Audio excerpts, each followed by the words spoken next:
போக்சோனா என்னன்னு தெரியுமா உங்களுக்கு? போக்சோன்னா குழந்தைங்களை அப்யூஸ் பண்ணுற ஒரு குற்றத்துக்கான ஒரு சட்டம் கொண்டு வந்தது நம்ம கவர்மெண்ட்.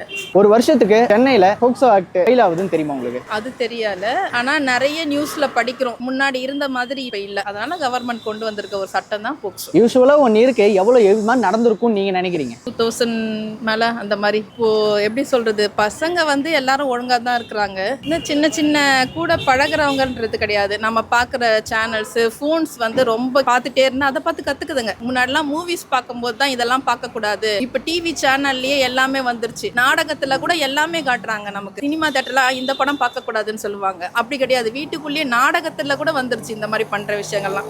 அதை பார்த்தே வந்து ஒரு சில சின்ன பசங்க இப்படிலாம் பக்கத்துல இருக்கவங்க கிட்ட கெட்டு போறது அந்த மாதிரி நடத்துக்கிறாங்க. நான் ஒரு கவர்மெண்ட்டுக்கு தெரியாம எந்த விஷயமே எந்த நாட்டிலயுமே நடக்கவே நடக்காது. எல்லாம் இந்த தெருவில் ஒன்று நடக்குதுன்னா அது கவர்மெண்ட் கண்டிப்பா தெரியும். இந்த ஏரியா போலீஸ் ஸ்டேஷன்ல இருக்கவங்களுக்கு தெரியும் எந்த இடத்துல என்ன விற்கிறாங்கன்றது. இந்த போலீஸ் ஸ்டேஷனுக்கு எல்லாருக்கும் தெரியும். அதை வந்து கவர்மெண்ட் கண்டிப்பா கவனிக்கணும். இந்த மாதிரி சின்ன சின்ன தப்புகள்ல போலீஸ் ஸ்டேஷன்ல விடுறதுனால தான் பெரிய பெரிய இந்த அபியூஸ்லாம் நடக்குது, சின்ன குழந்தைங்களுக்கு நடக்குது. அதை கவனிக்கணும். ஸ்கூல் பக்கத்துல இருக்கிற அந்த வைன் ஷாப்பு பக்கத்துல நின்று கடைகள்ல நின்று கொடுக்கறது, பொட்டலம் கொடுக்குறானுங்கன்றாங்க. அது மாதிரிலாம் கூட நிறைய நடக்குது. சாதாரண நல்ல நல்ல ஸ்கூல் பக்கத்துலயும் நடக்குது.